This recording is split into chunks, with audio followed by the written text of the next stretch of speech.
తెనుగోళ్ళు ఇచ్చిన శిల్పక పండ్లు తేనె మామిడి పండ్లు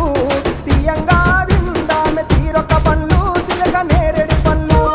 కాబోళ్ళు ఇచ్చిన మక్క కంకులు అవి పాల కంకులు కాల్చుకొని తిందాము కందికాయలు పచ్చి పల్లికాయలు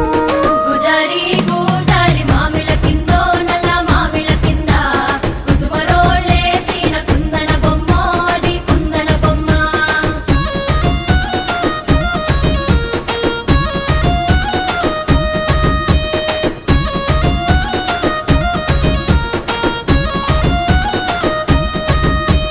బెస్తోలు పెట్టిన పచ్చి చేపలు అవి వట్టి చేపలు